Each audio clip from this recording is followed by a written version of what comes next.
Matrudevobhava. శ్రీధర్యం astro YouTube channel వీక్షకులకి నమస్కారం. ఇప్పుడు మనము గురువు మేషరాశి నుండి వృషభంలోకి సంచారం చేయబోతున్నారు. ఆ విషయం గురించి, వృషభంలో సంచారం చేయటం ద్వారా ఏ రాశుల వారికి ఏ ఫలితాలు ఉంటాయి ఒక సంవత్సరం కాలం పాటు. ఎందుకంటే గురు సంచారం ఒక రాశిలో సంవత్సరం పాటు ఉంటాడు కాబట్టి ఆ సంవత్సర కాలంలో గురువు ఇచ్చేటటువంటి ఫలితం ఏ రాశుల వారికి ఏ విధంగా ఉంటుందనేది సశాస్త్రీయంగా మనం తెలుసుకునేటటువంటి ప్రయత్నం చేద్దాం. ఇక్కడ ఏం చెప్తున్నారు అంటే, శాస్త్ర ప్రకారంగా మనకి దేశత్యాగం, విత్తలాభం, ధననాశం, సంపదం, క్లేశమారోగ్యం, ధనహానిం, ధనాగమం, పీడనం, లాభం, నష్టంచ క్రమేణ కురుతే గురు అని చెప్పేసి మనకి శాస్త్రకారులు తెలియజేశారు. అంటే ఇక్కడ మనకి ఇప్పుడు ఇందులో వృషభంలో సంచారం చేస్తున్నారు కాబట్టి వారికి దేశత్యాగం అంటే చలనం ఉన్నటువంటి ప్రదేశం నుంచి చలనం వస్తుంది. అది ఇల్లు కావచ్చు, వ్యాపార స్థలం కావచ్చు, అద్దిల్లు కావచ్చు, ఏదైనా సరే, ఇల్లు లేకపోతే రిపేర్ చేయవచ్చు. ఈ విధంగా ఒక సంచారం ఇల్లు మారేటటువంటిది. ఇల్లు దేశం అంటే ఇల్లు, దేశం అనే అంటే వేరే దేశం కూడా అనుకోకర్లా. కొంతమంది విదేశాలు వెళ్ళే వాళ్ళు కూడా ఈ రోజుల్లో ఎక్కువయ్యారు కాబట్టి అది కూడా పరిగణలో తీసుకోవచ్చు, తప్పేమీ లేదు. మొత్తం మీద ఉన్న ప్రదేశం నుంచి వాళ్ళు కదలటం జరుగుతుంది అని చెప్పేసి మనకు తెలియజేశారు. దేశత్యాగం అంటే ఆ విధంగా తీసుకున్నాం. ఇక రెండు పోతే విత్తలాభం, రెండవ స్థానంలో సంచారం చేస్తున్నటువంటి వారికి విత్తలాభం అంటే ధనలాభం జరుగుతుంది.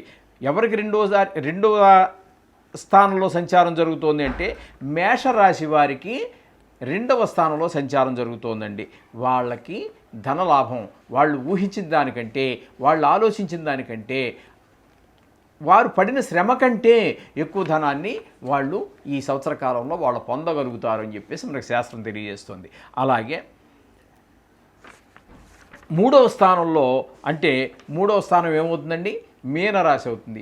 మీనరాశి వారికి మూడవ స్థానంలో సంచారం జరుగుతున్నది. గురు సంచారం జరగబోతుంది ఇప్పుడు 2వ తారీఖు నుంచి. వారికి కష్టాలన్నీ చాలా కష్టాలు ఉంటాయండి. కష్టాలంటే అది నా స్వానుభవం కూడా ఉంది. ఎందుకంటే యాక్సిడెంట్స్ అయ్యే అవకాశాలు ఉన్నాయి, ధన నష్టం జరిగే అవకాశం ఉంది. మీరు ఎంత జాగ్రత్త పడినప్పటికీ గ్రహ ప్రభావాన్ని తక్కువగా అంచనా వేయడానికి లేదండి.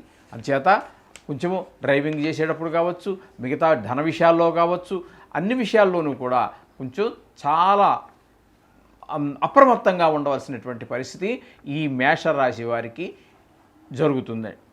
మీనరాశి వారు అప్రమత్తంగా ఉండవలసినటువంటి పరిస్థితి. ఇక కుంభరాశి వారికి తీసుకున్నట్టయితే 4వ స్థానంలో గురు యొక్క సంచారం జరుగుతుందండి. ఆ కుంభరాశి వారికి ధన నష్టం జరిగేటువంటి అవకాశం ఉంది. 4వ స్థానంలో వారి చేత ధనం మీరు లాభం రావాలనే పెట్టవచ్చు, లేదా మీరు హాస్పిటలైజేషన్ కావచ్చు, ఏదైనా మొత్తం మీద డబ్బు ఎవరికో లేకపోతే మనకు పరమ మిత్రుడు, మనకి 20-30 సంవత్సరాల నుంచి చిన్ననాటి బాల్య స్నేహితుడే కావచ్చు, అవసరం కొద్దీ మనం డబ్బులు ఇవ్వచ్చు. ఇంచేదంటే కాని పరిస్థితుల్లో, కష్టమైన పరిస్థితుల్లో అతను తిరిగి ఇవ్వలేకపోవచ్చు, లేదా అతను ఎవరో దగ్గర డబ్బులు తీసుకుంటే మీరు హామీ ఉండవచ్చు. ఆ విధంగా ధన నష్టం అతను తీర్చలేకపోతే ఎక్కడైతే మీరు హామీ ఉన్నారో వారు వచ్చి మీ దగ్గర వసూలు చేసిన పరిస్థితి ఉంటుంది. ఆ విధంగా ఈ కుంభరాశి వారికి 4వ స్థానంలో సంచారం జరగడం వల్ల ఈ విధమైనటువంటి నష్టాలు ఉన్నాయి. తగు జాగ్రత్తలు తీసుకోండి. ఇక మకర రాశి వారికి 5వ స్థానంలో సంచారం జరుగుతూ ఉందండి. వృషభ రాశిలో సంచారం అంటే మకర రాశి వారికి 5వ స్థానం అవుతుంది. ఈ 5వ స్థానంలో సంచారం వలన సర్వ సంపదలు కూడా వాళ్ళకి కలుగుతూ ఉంటాయి. ఒక ధనం అనేటటువంటిదే కాదండి, ఒక పిల్లల పిల్లల్లో అభివృద్ధి, విద్యా విషయంలో కావచ్చు, అన్ని విషయాల్లో కావచ్చు, భార్య ఆరోగ్య విషయంలో కావచ్చు, అన్ని విషయాల్లో కూడా మొత్తం మీద సర్వసంపదలు కూడా 5వ స్థానంలో సంచారం జరుగుతుంది కాబట్టి వాళ్ళు కలుగుతాయి. ఇది ఎవరికండి? మకర రాశి వారికి. ఇక ధనురాశి వారికి 6వ స్థానంలో గురు సంచారం జరుగుతోంది. ఈ 6వ స్థానంలో సంచారం జరగడం వల్ల నానా విధాలైనటువంటి కష్టాలు, నానా విధానమైన విచారాలు జరిగేటువంటి అవకాశం ఉన్నది. అందుచేత డబ్బుల విషయమే కాదు, ఆరోగ్య విషయంలోనే కాదు, ప్రతి విషయంలోనూ కూడా ఆచితూచి అడుగులు వేస్తూ ఉండవలసినటువంటి పరిస్థితి ఈ ధనురాశి వారికి ఈ గురు సంచారం వల్ల జరుగుతోంది, 6వ స్థానంలో సంచారం వల్ల. ఇకపోతే వృశ్చిక రాశి వారికి 7వ స్థానంలో సంచారం జరుగుతోందండి. ఆ సంచారం వల్ల చాలా సౌఖ్యాలు కలుగుతూ ఉంటాయి. అలాగే పెళ్లి ప్రయత్నాలు, మీ పిల్లలకు మీరు వివాహ ప్రయత్నాలు చేస్తున్నటువంటి సక్సెస్ అవుతాయి. అలాగే పెళ్లి కాని పిల్లలకి వివాహం అయ్యేటటువంటి ఆడపిల్లలు కావచ్చు, మగపిల్లలు కావచ్చు, వివాహం అయ్యేటటువంటి అవకాశం కూడా చాలా అవకాశాలు ఉన్నాయి. అందుచేత మీరు ప్రయత్నాలు ముమ్మరం చేయవచ్చు, అశ్రద్ధ చేయకండి. ఎందుకంటే సంవత్సరం పాటు ఉంటాడు కాబట్టి మీకు చాలా సహాయ సహకారాలు వివాహ విషయంలో అందిస్తాడు. మళ్ళీ సంవత్సరం అలసత్వం వహించారనుకోండి, పోయిన సంవత్సరం 6వ స్థానంలో ఉన్నారు, అందుచేత మీరు ఎంత ప్రయత్నం చేసినా కాలేదు, మళ్ళీ ఈ సంవత్సరంలో గట్టిగా ప్రయత్నం చేయండి. మళ్ళీ ఊరుకున్నారనుకోండి, కొంచెం అశ్రద్ధ చేశారనుకోండి, 8వ స్థానంలోకి వెళ్తాక మళ్ళీ మీకు సహకరించజాలడు గురువు వివాహ విషయంలో. అందుచేత వృశ్చిక రాశి వారు మాత్రం ఈ వివాహ విషయంలో ప్రయత్నాలు చేస్తున్నటువంటి వారు ఎవరైనా ఉన్నట్టయితే తప్పకుండా గట్టి ప్రయత్నం చేయండి. ఇక తులారాశి వారికి 8వ స్థానంలో గురు సంచారం జరుగుతోంది. దీని ద్వారా ధనము ఖర్చు అవుతుంది. అనేక రకాలైనటువంటి మనం ఊహించినటువంటి విధంగా, అది మంచి పనికి కావచ్చు, చెడ్డ పనికి కావచ్చు, మొత్తం మీద ధనం వ్యయం, పిల్లల చదువులకు కావచ్చు, వాటితో ఫారిన్ వెళ్ళొచ్చు, ఏదైనా సరే మొత్తం మీద ధనం వ్యయం అయ్యేటటువంటి, ఖర్చు అయ్యేటువంటి అవకాశాలు ఈ తులారాశి వారికి స్పష్టంగా గోచరిస్తూ ఉన్నాయి. అంచేత మీరు మంచి పని అయితే మంచిదే, దానివల్ల రూపాయి వస్తే మంచిదే, కానీ వృధాగా ఖర్చు అవటం మాత్రం ఎవరికైనా బాధాకరమైన విషయం. అందుచేత ఈ తులారాశి వారు చాలా చక్కటిగా కొంచెం ఆలోచించి ఈ ఖర్చు చేయవచ్చా లేదా అనేటువంటి 1-4 సార్లు చేసి ఆలోచించి అప్పుడు ఖర్చు చేస్తే చాలా బాగుంటుంది. ఇక కన్యా రాశి వారి కనుక మనం తీసుకున్నట్టయితే 9వ స్థానంలో గురు సంచారం జరుగుతుందండి. ఈ కన్యా రాశి వారికి 9వ స్థానంలో విపరీతమైనటువంటి ధనలాభం వచ్చేటటువంటి అవకాశం గురువు ద్వారా మనకు సంక్రమింపజేస్తూ ఉన్నది. మనం ఊహించిన దానికంటే కూడా ఎక్కువ వస్తుంది. శ్రమకి తగిన ఫలితం కన్నా కూడా ఎక్కువ లభిస్తూ ఉంటుంది. ఆ విధంగా ధనలాభం మీ సపోజ్ మీ పిల్లలే ఉన్నారు, మీ పిల్లలే మీకు ఉద్యోగరీత్యా మీకు వాళ్ళకి ఏదో ఉద్యోగం రావచ్చు, వారి ద్వారా ఆ ధన సంపాదన కూడా తీసుకొచ్చి మీ చేతిలో పెట్టవచ్చు. ఆ విధంగా మొత్తం మీద ఇంట్లో ధనానికి ఏ విధమైనటువంటి లోటు రాదు, కుటుంబంలో ఏ విధమైనటువంటి లోటు రాకుండా ధన సంపాదన చేకూరుతూ ఉంటుంది. ఇక సింహరాశి వారికి 10వ స్థానంలో గురు సంచారం జరుగుతోందండి. 10వ స్థానంలో సంచారం చేయటం వల్ల శ్రమ బాగా ఎక్కువగా ఉంటుందండి. శ్రమకు తగినటువంటి ఫలితం ఇక్కడ వీళ్ళకి కానరాదు. అందుచేత అయితే శ్రమ అయితే ఉంటుంది, శ్రమకు తగినటువంటి ఫలితం ఉండదు. అందుచేత ఆ విధమైనట్టుగా వీరికి ఉంటుంది కాబట్టి కొంచెం జాగ్రత్తగానే తగిన విధంగా చూసుకోండి. గురువుకి ప్రార్థన చేసుకోవటం అండి మనం లాస్ట్లో చెప్పుకుందాం. కర్కాటక రాశి వారికి 11వ స్థానంలో గురు సంచారం జరుగుతోంది వృషభంలో. అందుచేత వారికి చాలా చక్కటి ఫలితాలు వచ్చేటటువంటి అవకాశం ఉంటుంది. లాభస్థానం కదండి, అనేక రకాల పిల్లల విషయంలో కానివ్వండి, భార్య విషయంలో కానివ్వండి, ఆరోగ్య విషయంలో కానివ్వండి, అనేక రకాలైనటువంటి విషయాలు, ధన విషయంలో అనేక రకాలైనటువంటి విషయాల్లో మనకి ఈ కర్కాటక రాశి వారికి అనేక శుభ ఫలితాలు ఖచ్చితంగా జరుగుతాయి. అలాగే మిథున రాశి వారికి కనుక తీసుకున్నట్టయితే 1000లో గురు సంచారం జరుగుతోందండి. ఈ 1000లో గురు సంచారం జరగటం వల్ల ధనం నష్టాలు జరుగుతూ ఉంటుంది. అనేక రకాలు నష్టపోవడం, ఇందాక కూడా మనం చెప్పుకున్నాం చాలా విషయాల్లో ధన నష్టం గురించి. అవే కాకుండా ఇంకా మన వెహికల్స్ ఏవైతే ఉపయోగిస్తున్నామో అవి పెద్ద రిపేర్లు రావచ్చు, ఆరోగ్యం బాగలేక ధనం ఖర్చు కావచ్చు హాస్పిటలైజేషన్కి, లేకపోతే ఇంట్లో ఏదో రిపేర్లు చేయించి రావచ్చు. మన ఇంటికే చేసుకుంటున్నాం, అయినప్పటికీ ధనం వ్యయమే కదండి. మన ఇంటికి మనమే సౌకర్యం చేసుకున్నప్పటికీ ధనం వ్యయమే కదా. ఆ విధంగా ధనం వ్యయం అయ్యేటువంటి అవకాశాలు పుష్కలంగా కనిపిస్తూ ఉన్నాయి. ఎవరికండి? మిథున రాశి వారికి. ఈ విధంగా 12 రాశుల వారికి కూడా మనకి గురు గోచారం వల్ల ఆ విధమైనటువంటి ఫలితాలు మనకి లభిస్తూ ఉన్నాయి. ఇకపోతే దీన్ని సశాస్త్రీయంగా చెప్పుకునేటటువంటి, అంటే పురాణాలను ఆధారంగా చేసుకొని ఇంతకుముందు ఎవరెవరికి ఏ ఫలితాలు వచ్చాయి అనేటటువంటి దాన్ని మనకి పెద్దలు తెలియజేశారు. ఆ విషయాలు ఒక్కసారి మనం తెలుసుకునేటటువంటి ప్రయత్నం చేద్దాం. ఏమండి? అయితే ఇక్కడ గురు గోచారం వల్ల జన్మ లగ్నంలో మొట్టమొదటి మనం చెప్పుకున్నాం కదండి, ఏంటని దేశత్యాగం. మొదటి అంటే జన్మరాశిలోనే కనుక గురు సంచారం చేసేటప్పుడు ఏ విధంగా ఉంటుంది, అది మనకి ఏ విధమైన పురాణ రీత్యా తీసుకున్నట్టయితే ఏ విధమైనటువంటి ఫలితాలు ఉంటాయంటే, శ్రీరాములు వారికి నకులుడు అనేటటువంటి ఆయన కూడా చాలా ఫేమస్ అనుకోండి. అయితే రాముడు వారు తెలిసినంతగా నకులుడి గురించి ప్రజానీకంలో పండితులకు మాత్రమే తెలిసింది. ఆ పురాణాలు కూడా అతను కూడా తక్కువ వాడేమి కాదు. వాళ్ళిద్దరికీ కూడా అక్కడ దేశత్యాగం. రాముల వారికి ఏమైందండి, తెల్లవారితే పట్టాభిషేకం జరగాలి, కానీ జరగల. అడవులకు బొమ్మని చెప్పేసి అక్కడ కైక దశరథుణ్ణి కోరడం జరిగింది. ఆయన ఇప్పుడు ఇచ్చిన వరానికి మాట తప్పుతానని కూడా ఆయన అన్నాడు. కానీ తండ్రి మాట తప్పాడు అనేటువంటి బాధను భరించలేక రాములు వారు తన తండ్రికి అపకీర్తి రాకూడదనే ఉద్దేశంతో ఆయన నారబట్టలు ధరించి శుభ్రంగా అడవులకు వెళ్ళిపోయాడు. పట్టాభిషేకం చేసుకోవాల్సినటువంటి ఆ శ్రీరామచంద్ర వారు దేశత్యాగం చేసేసాడు. ఆ విధమైనటువంటివి మనకు పురాణాల ద్వారా కొన్ని తెలియజేయడం జరిగింది. అనేక కష్టాలు, అడవిలోకి వెళ్తే సుఖాలు ఉంటాయండి, అనేక రకాల కష్టాలు ఉంటాయి. తిండి పెట్టే దిక్కు ఉండదు, వండేకోవడానికి ఏం ఉండదు, శుభ్రమైన భవనాలు ఉండవు, పరిచారకులు ఉండరు, ఏమి ఉండదు. అక్కడ దొరికినటువంటి పండు, కాయో, దొంపో, ఏది దొరికితే ఆకులో, ఏది దొరికితే అది తినటమే. ఆ విధమైనటువంటి జీవితాన్ని ఆ మహానుభావుడు రామచంద్రుల వారు గడపడం జరిగింది. అలాగే మనకి 2వ స్థానంలో అర్ధలాభం ఉన్నాం, 3వ స్థానంలో అనర్థం. 3వ స్థానంలో అనర్థం అని చెప్పుకున్నాం. అంటే ఇప్పుడు మీనరాశి వారికి ఈ విధమైనటువంటి 3వ స్థానంలో సంచారం జరుగుతుంది కదండి. వాళ్ళకి ఏంటంటే అప్పుడు పురాణాల రీత్యా ఏం జరిగిందంటే, దుర్యోధనుడు సమస్త రాజ్యాన్ని, సైన్యాన్ని పోగొట్టుకొని మరణించాడండి. మీకు తెలుసు కదండి, కురుక్షేత్ర సంగ్రామం, పాండవులకి కౌరవులకి అది వారి రాజ్యం వారికి ఇవ్వకుండా ఉండటము, మాయాజోదము, భార్యా బిడ్డలందరినీ ఒప్పుకోవడం, ఆ తర్వాత తిరిగి వచ్చే కూడా ఇవ్వకపోవడం, తర్వాత కౌరవ పాండవ యుద్ధం కురుక్షేత్రం జరగటము, ఆ కురుక్షేత్రంలో 100 మంది అన్నదమ్ములు, అనేక క్షోహిణీయ సమూహంతో సహా దుర్యోధనుడు మరణము, ఇవన్నీ కూడా సంభవించాయి. అందుచేత 3వ స్థానంలో ఈ గురు సంచారం వల్ల అంత అనర్థం జరిగింది. అయితే ఇకపోతే 4వ స్థానంలో ఉన్నప్పుడు, 4వ స్థానంలో గురు సంచారం జరిగినప్పటికీ మన పురాణాల ప్రకారంగా ఎవరికి ఏమి జరిగింది అనేటువంటి విషయాన్ని మనం ఇప్పుడు తెలుసుకుందాం. ఈ పాండవులు ఇప్పుడు కురుక్షేత్రం గురించి చెప్పుకున్నాం కదా 3వ స్థానంలో, ఇప్పుడు 4వ స్థానంలో గురు సంచారం వల్ల ఏం జరిగింది అంటే, ఈ పాండవులు దుర్యోధనుడు మేనమామైనటువంటి శకుని ద్వారా మాయాజూదం ఆడించి పిలిపించి మర్యాదగా పిలిచి జూదంలో కూర్చోబెట్టి,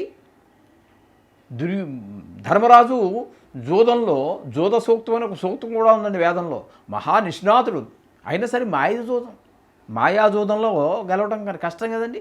ఆ విధంగా మాయాజూదం ద్వారా ధర్మరాజును ఓడించి అతను సమస్త సంపదలతో పాటు అన్నదమ్ములను, కట్టుకున్న భార్యతో సహా ఈ జూదంలో ఓడిపోయేటట్టుగా అవన్నీ చేశాడు. ఇది మనకి అంటే దీని ద్వారా మనకు తెలియాల్సింది ఏంటంటే, చనిపోవటం ఏం జరిగిందనేది పక్కన పెడదాం, జూదం ఆడటం అనేది ఏ మనిషికైనా ఎంత ప్రమాదకరం అనేటువంటి విషయం మనకి ఈ ఘట్టం ద్వారా మనకు తెలుస్తుంది. మొత్తం మీద ఏమైతే ఈ పాండవులు ఈ రాజ్యాన్ని పోగొట్టుకున్నారు, భార్యను పోగొట్టుకుని భార్యతో సహా తల్లి కుంతీదేవితో సహా అడవులకు వెళ్ళి అక్కడ నానా విధమైనటువంటి కష్టాలు పడ్డారు మనకు తెలుసు. ఇక 6వ స్థానంలో కూడా మనకి చాలా కష్టాలు పడతారని చెప్పేసి మనకు తెలియజేస్తూ ఉన్నారు. కాబట్టి శాస్త్రం ఆ విధంగా కూడా 6వ స్థానంలో చేరినప్పుడు ఎవరికి ఏం జరిగింది అంటే, బలిచక్రవర్తిని దానం అడగడం కోసం, ఆయన మహా భక్తుడే కావచ్చు, కానీ ఆయన చేసినటువంటి తపస్సు ద్వారా అక్కడ ఇంద్ర పదవి పోయేటటువంటి పరిస్థితులు. ఇంకా అదే పెద్ద కథ అనుకోండి, పురాణం మీకు తెలుసు బలిచక్రవర్తి గురించి. అక్కడ దాన్ని అణచడం కోసం మన విష్ణుమూర్తి బలిచక్రవర్తి అదే పొట్టి వామనమూర్తిగా, అంటే పొట్టి బ్రాహ్మణుడిగా అవతారం ఎత్తి బ్రాహ్మణ బాలుడిగా వచ్చి 3 అడుగుల స్థలాన్ని దానం ఇవ్వని చెప్పేసి అడుగుతాడు. అది గ్రహించినటువంటి శుక్రాచార్యుల వారు రాజా ఇది ఇవ్వద్దు, ఆ వచ్చినవాడు హరి, పొట్టివాడు కుర్రవాడు ఏదో బ్రహ్మచారి అని చెప్పి నువ్వు అనుకోవద్దు, ఇవ్వద్దు అంటాడు. అంటే కూడా బలిచక్రవర్తి ఎంతోమంది రాజులు చచ్చిపోయారు, ఎవరి పేరు మిగిలింది? అటువంటి సృష్టి స్థితి లయ అన్నిటికీ కారకుడైనటువంటి ఆ మహావిష్ణువు వచ్చి నా దగ్గరికి చేదాచి నాకు 3 అడుగులు స్థలం ఇవ్వమని చెప్పితే అది ఇవ్వకుండా ఎలా ఉంటా నేను చనిపోయినా పర్వాలేదు అని చెప్పేసి 3 అడుగులు ఇవ్వటానికి ఒప్పుకున్నాడు. ఒప్పుకున్న తర్వాత విశ్వరూపాన్ని చూపించాడు. దానికి ఆది మధ్య అంతం ఏమీ లేదు. ఆ రూపానికి అంత పెద్దగా ఎదిగిపోయినటువంటి వాడై ఆయన మొత్తము భూమి గోళాన్నంతా ఒక అడుగుతో కొలిచేశాడు. 2వ అడుగుతోటి మొత్తం సమస్త బ్రహ్మాండాన్ని కొలిచేశాడు. ఇక 3వ అడుగు ఎక్కడ పెట్టాలి అని చెప్పేసి బలిని అడిగితే 3వ అడుగు ఏం చేస్తావయ్యా అంటే ఇచ్చాడు కదండి, నా నెత్తిని పెట్టు అని చెప్పేసి ఆయన అంటం జరిగింది. ఆ నెత్తిని పెట్టి ఆయన్ని ఎక్కడికి తొక్కేశాడండి? 14 లోకాలు, పైన 7 కింద 7. ఈ కిందన ఉన్నటువంటి 7వ లోకం అండి పాతాళం. ఈ పాతాళ లోకంలో తొక్కేశాడు. ఈ భూమి కిందకే కాదండి, ఈ కిందనున్నటువంటి 7వ లోకంలో తొక్కేశాడు. భగవంతుడి యొక్క లీలలు ఆ విధంగా ఉంటాయి. ఆయన తలుచుకుంటే ఎక్కడికో ఎవ్వరూ ఊహించలేనంత దూరాన్ని తీసిపోగలడు, పైకెత్తేయగలడు. ఆయన అనుకుంటే అధపాతాళం అంటే కిందనున్నటువంటిది 7 లోకాల్లో కూడా కిందనున్నటువంటి పాతాళ లోకానికి తొక్కేయగలడు. అందుచేత తస్మాత్ జాగ్రత్త, తప్పుడు ప్రవర్తన ఎవరూ చేయమాకండి. అందుచేత ఈ విధమైనటువంటి ఫలితాన్ని మనం 6వ స్థానంలో గురు సంచారం అప్పుడు బలి చక్రవర్తికి అనుభవంలోకి వచ్చింది. అది మనం చదువుకుంటున్నాం కాబట్టి మనం తరిగినటువంటి జాగ్రత్త తీసుకోవాలి. ఇక 8వ స్థానంలో కూడా గురు సంచారం మంచిది కాదు. 8వ స్థానం ఎవరికి వచ్చిందండి? ఇక్కడ ఏ రాశి వారికి వస్తోంది అంటే తులారాశికి 8వ స్థానంలో సంచారం జరుగుతోంది. ఇక్కడ ఆ విధంగా సంచారం చేయడం వల్ల ఎప్పుడు ఎవరికి ఏం కలిగింది అనేది మనం తెలుసుకున్నట్టయితే మనకి రామాయణంలో వాలి సుగ్రీవులు అని చెప్పేసి 2 అన్నదమ్ములు ఉన్నారండి. ఒకే ఆకారంతో ఉంటారు. అక్కడ తమ్ముడైనటువంటి సుగ్రీవుని యొక్క భార్యను తీసుకుని పోతాడు. ఎవరో అన్న వాలి. ఆయన తీసుకుపోతాడు. ఈయన ఎన్నిసార్లు అడిగినా ఎప్పుడు పోనీ యుద్ధానికి వెళ్తే ఆయన ఓడించాలంటే ఆయన్ని ఓడించడం, వాలి అనేటటువంటి వానరుడిని ఓడించడం ఎవ్వరికీ సాధ్యపడదండి. ఎందుకని అంటే సాక్షాత్తు శ్రీరాములు వారికి కూడా సాధ్యపడనటువంటి విషయం. ఎందుకని అంటే ఆయనకి ఎదురుగా వచ్చి పోట్లాడేవారు ఎవరున్నా సరే ఆ ఎదుర ఉండి పోట్లాడే మనిషి యొక్క శక్తిలో సగభాగం వాలికి వచ్చేస్తూ ఉంటుంది. అప్పుడేమవుతుంది? ఎదర మనిషిలో శక్తి సగం ఈయనకు వచ్చేసింది, ప్లస్ ఈయనకు ఉన్నటువంటి సహజంగా ఉన్నటువంటి బలం ఉంది కదండి, ఇది ప్లస్ అయిపోతుంది. ఈ ప్లస్ అయిపోవడం ద్వారా ఎదుటి శత్రువు కంటే కూడా చాలా బలవంతుడైపోతున్నాడు ఈ వాలి. తద్వారా ఇతనిని సుగ్రీవుడికి మాటిచ్చాడు, ధర్మాన్ని నిలబెడతానయ్యా, నీ భార్యని నీకు అప్పచెప్తాను, మీ అన్నని ఓడిస్తాను అని చెప్పేసి మాటిచ్చాడు. ఆ విధంగానే వాలిని ఓడించడానికి ధైర్యంగా ఎదురుగా వచ్చి పోరాడితే కుదరనటువంటి వ్యవహారం. వరం ఉంది కదండి, మరి ఆ వరం ద్వారా దేవుళ్ళు ఇచ్చిన వరమే కదండి అది. అందుచేత దేవుడిచ్చిన వరాన్ని దేవుడు అతిక్రమించడం కరెక్ట్ అయినటువంటి సరి అయినటువంటి పద్ధతి కాదు. కాబట్టి ఆయన చెట్టు చాటు నుండి ఈ వాలిని సంహరించడం జరిగింది. అంత మహాబలశాలి రావణాసురుడు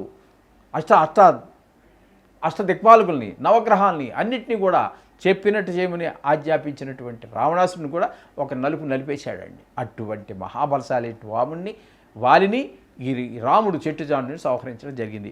ఇది ఎప్పుడు జరిగింది అంటే 8వ స్థానంలో గురు సంచారం జరిగే వాళ్ళకి. ఇప్పుడు ప్రజెంటు ఎవరు జరుగుతోందండి? తులారాశి వారికి ఈ విధమైనటువంటి గోచారం 8మంలో గురు గోచారం జరుగుతోంది. ఇకపోతే 10వ స్థానంలో గోసంచారం కూడా మంచిది కాదు అని చెప్పేసి మనకి ఇప్పుడు మనం ఇందాక చెప్పుకున్నటువంటి శాస్త్ర ప్రకారంగా ఆ శ్లోక ప్రకారంగా మనం చెప్పుకున్నాం. ఆ సమయంలో ఎవరికి ఏం జరిగింది అంటే తారకాసురుడు అనేట్టు ఒక రాక్షసుడు ఉండేవాడు. ఆ రాక్షసుడు కూడా విపరీతమైనటువంటి తపస్సు శివుడి గురించి చేసి అనేక వరాలు పొందేశాడు. తద్వారా ఆ వర గర్వంతో సమస్త లోకాలని గడగడలాడించేస్తూ ఉన్నాడు. అటు మానవుల్ని, దేవతల్ని అందరినీ కూడా నానాహింస పెట్టేస్తూ ఉన్నాడు. ఈ విధంగా ఉంటే ఇతను పెట్టేటువంటి బాధలు తట్టుకోలేక ఇటు మానవులు అటు దేవతలు కూడా వెళ్ళి ఆ ఈశ్వరుని బ్రహ్మదేవుని అడిగితే వాళ్ళిద్దరు అంటే శివుడికి అంశతో పుట్టినటువంటి బాలుడు మాత్రమే ఈ తారకాసురుడు సంహరించగలడు. అందుచేత శివుడు అవివాహితుడు కాబట్టి పార్వతీదేవి అక్కడ ఆయనకి సేవలు చేస్తూ ఉన్నది కాబట్టి ఆ పార్వతీదేవిని ఈయన ప్రేమించే విధంగా మీరు చేసినట్లయితే వారిద్దరూకి కలిసి ఒక బాబు కనుక పుట్టినట్టయితే ఆ బాలుడు మాత్రమే ఈ తారకాసురుని సంహరించగలడు అని చెప్పేసి ఆయన తెలియజేశారు. తద్వారా వీళ్ళందరూ వెళ్ళారు. వాళ్ళిద్దరికీ పార్వతీదేవి మీద అనురాగం కలిగేటటువంటి విధంగా అక్కడ పరిస్థితులన్నీ కల్పించారు. అది మన్మధుడు చాలా వసంతుడు అనేటటువంటి అంటే వసంత ఋతువుతోటి సహాయంతో ఆయనకి వ్యామోహం కలిగేటట్టుగా చేశారు. ఆ కోపంలో ఆయన మన్మధుడిని భస్మం చేసేయడం జరిగింది. అప్పటి నుంచి ఆయన అనంగుడైపోయాడు. ఏదైతేనే శరీరం లేకపోయినప్పటికీ కూడా ఆయన చేసే ప్రక్రియ చేసే విధంగా మళ్ళీ విష్ణుమూర్తి ఆయనకి అనుమతి ఇవ్వడం జరిగింది. తద్వారా స్త్రీ మీద పురుషుడికి, పురుషుడి మీద స్త్రీకి అనురాగం కలిగేటటువంటి విధంగా ఇప్పటికీ జరుగుతూనే ఉన్నది. సృష్టినంతకాలం జరుగుతూనే ఉంటుంది. ఈ విధంగా అప్పుడు ఆ విధంగా చేయడం ద్వారా ఆ శివుడికి పార్వతికి వివాహం చేశారు. వాళ్ళకి పుట్టినటువంటి ఈ బాలుడు ఎవరైతే ఉన్నాడో సుబ్రహ్మణ్య స్వామి, ఆ సుబ్రహ్మణ్య స్వామి కుమార సంభవం అని చెప్పేసి అంటారు దాన్ని. ఆ కుమారసుడు సంభవించి ఆయన పెద్దవాడయి విద్యలన్నీ నేర్చుకున్న తర్వాత ఈ తారకాసుడు సంహారం జరిగిందండి. అది ఇప్పుడు జరిగిందండి. ఈ తారకాసుడు సంహారం అంటే దశమ స్థానంలో ఈ ఇప్పుడు మనం చెప్పుకున్నట్టు తారకాసుడికి ఈ గోచార రీత్యా ఈ గురు సంచారం జరుగుతున్నటువంటి సమయం. అంటే ఇప్పుడు దశమ స్థానంలో సంచారం ఏ రాశి వారికి జరుగుతోంది అంటే సింహరాశి వారికి జరుగుతోందండి. అందుచేత సింహరాశి వారు కూడా తగు జాగ్రత్తలు తీసుకోవలసి ఉంటుంది. గురువు యొక్క సంచారం దశమంలో జరుగుతోంది కాబట్టి. ఇకపోతే వ్యయస్థానంలో అంటే 12వ స్థానంలో సంచారం చేయటం కూడా మంచిది కాదు. గురువు యొక్క సంచారం మంచిది కాదు. ద్వాదశ స్థానంలో ఎవరికి జరిగిందంటే ఏం జరిగింది అప్పుడు అంటే ఈ రావణాసురుడు ఎవరైతే ఉన్నాడో రామాయణంలో సీతను ఎత్తుకుపోయాడు కదండి. ఆ రావణాసురుడు తీసుకుపోయి అక్కడ పెట్టాడు, లంకలో పెట్టుకున్నాడు. సీతాదేవిని అశోకవనంలో పెట్టాడు. ఆవిడ మహాపతివ్రత కాబట్టి రావణాసురుడు లొంగలేదు. అయితే రాముడు సాక్షాత్తు విష్ణుమూర్తి కాబట్టి ఈ వానర సైన్యం యొక్క సహాయం తీసుకొని అక్కడ సముద్రం మీద వారధి నిర్మించి అందరూ కలిసి ఒకేసారిగా వెళ్ళి ఆ రావణ సంహారం చేసి అక్కడ మళ్ళీ సీతను తీసుకురావడం జరిగింది. అక్కడ రావణాసురుడు తమ్ముడైనటువంటి విభీషణుడికి అక్కడ పట్టాభిషేకం చేశాడు. దుర్మార్గుణ్ణి శిక్ష రక్షణ కూడా జరిగాయి.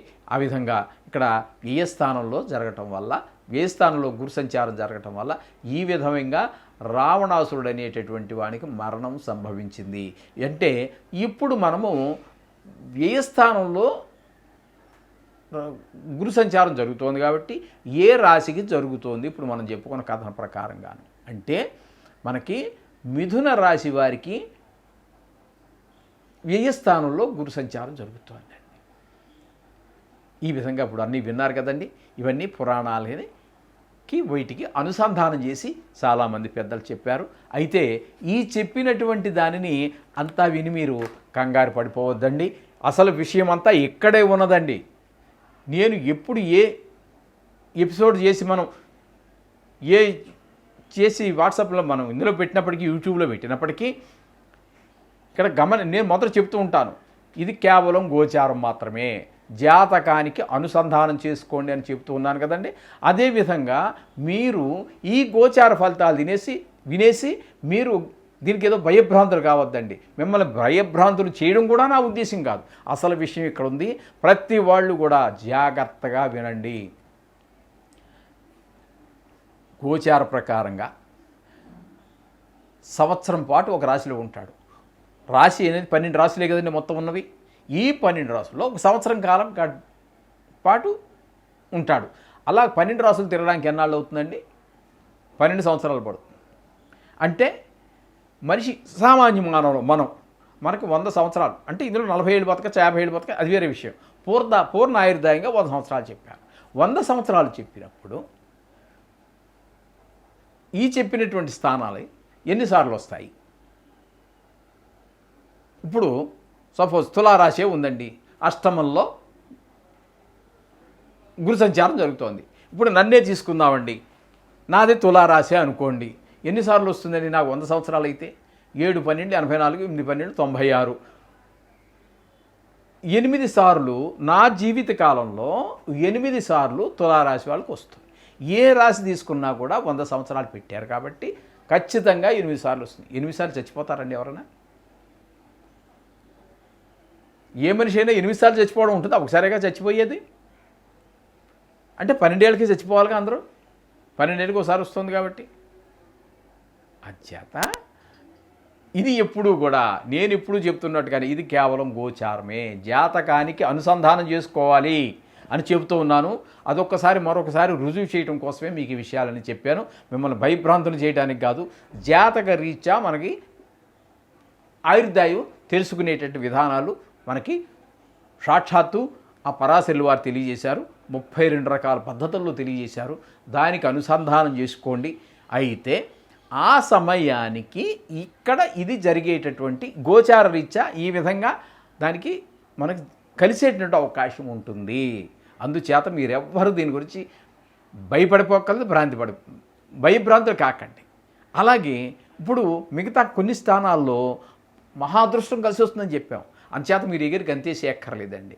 అది కూడా జాతకానికి అనుసంధానం చేసుకోండి. జీవితం మామూలుగానే జరుగుతూ ఉంటుంది. నేను మొదటి నుంచి చెబుతూనే ఉన్నాను, ఎప్పుడు జాతకానికి ఒక పార్ట్, జాతకంలో ఈ గోచారం అనేది ఒక భాగము మాత్రమే. అందుచేత అది చూసుకొని ఒకవేళ చేయవలసి వస్తే దానికి పరిష్కారాలు చేసుకోండి. దీనికి ఏదో ఎగిరి గంతేయాల్సిన పని లేదు, మంచిగా చెప్పారు అనేసి కొన్ని రాసుల్లో దుష్ఫలితాలు వస్తాయని చెప్పేసి మీరు భయపడిపోయి భయభ్రాంతులు కాకండి. ఇది మీ అందరికీ నేను సవినయంగా నమస్కరించి తెలియజేసుకుంటున్నాను. ఒకవేళ జాతకం చూపించుకోవాలంటే నిష్ణాతులైన చాలామందే ఉన్నారు. ఒకవేళ మా దగ్గరే జాతకం చూపించుకోవాలనుకుంటే కూడా చూపించుకోండి. తగిన జాతకం చూస్తాము సశాస్త్రీయమైనటువంటి పరిష్కారాలే తెలియజేస్తాం. అది ఇందులో పరిష్కారాలు కూడా చాలా ఉన్నాయండి, చాలా రకాలు ఉన్నాయి. ఇప్పుడు ఉదాహరణకి మీకు చిన్న ఉదాహరణ చెప్తాను మీకు అర్థమయ్యేటట్టుగా. పల్లెటూరు వాళ్ళు ఉన్నారు, పల్లె వెలుగు బస్సు ఎక్కుతారు, తీసుకెళ్లాల్సింది ఆ గమ్యం చేరుస్తుంది. సెమీ లగ్జరీ ఎక్కారు, కొంచెం ఖరీదు ఎక్కువ ఉంటుంది, కొంచెం కంఫర్ట్స్ ఎక్కువ ఉంటాయి. లగ్జరీ బస్ ఎక్కారు, కొంచెం ఖర్చు ఎక్కువ ఉంటుంది, ఇంకా సుఖాలు ఉంటాయి. ఓల్వో ఎక్కారు, గరుడ ఎక్కారు, ఫెసిలిటీస్ బాగుంటాయి, ఏసీ ఉంటుంది, పడుకోవడానికి ఉంటుంది. కానీ వెళ్ళాల్సింది ఎక్కడికేగా, ఈ పల్లె వెలుగు బస్సు ఎక్కినా ఎక్కడికే, ఇది ఎక్కినా అంతే. మీ ఆర్థిక పరిస్థితిని బట్టి మీరు తగిన చేసుకోవలసి ఉంటేనే అక్కర్లేనివన్నీ కల్పించేసి ఏదో గ్రహానికి సంబంధం, ఏ గ్రహానికి సంబంధం లేని గ్రహాలకి ఏదో మాకు తెలుసు కదా అని చెప్పేసి ఏవో 4 దుష్టగ్రహాలు చేయటం కాదండి. సశాస్త్రీయమైన పరిశీలన చేసిన మీదటే మేము తెలియజేస్తాము. ఆ గ్రహాలు చేసుకున్నట్టయితే అవసరం అయితేనే, అవసరం లేకపోతే వద్దండి. ఏమీ వద్దు, అవసరం లేని మనం అవసరం లేకుండా ట్యాబ్లెట్ ఉంది కదా అని మింగేయకూడదు కదండి. మనకి ఏదైనా రోగం ఉంటే దానికి తగిన ట్యాబ్లెట్ వేసుకోవాలి, కానీ అసలు రోగమైన ట్యాబ్లెట్ వేసుకోవటం ఎందుకు? అందుచేత తగినటువంటి మంచి పురోహితులు, మంచి ఆస్ట్రాలజర్స్ ఉన్నారు, జ్యోతిషులు ఉన్నారు, వారి చేత చూపించుకోండి. ఎవరు లేకపోతే మా దగ్గర చూపించుకోవాలని మీకు సంకల్పం ఉంటే మమ్మల్ని కూడా మీరు కాంటాక్ట్ చేయొచ్చు. మా నెంబర్ మీకు తెలుసు కదండి, 9295909819 తెలుసు కదండి. శుభం భూయాత్.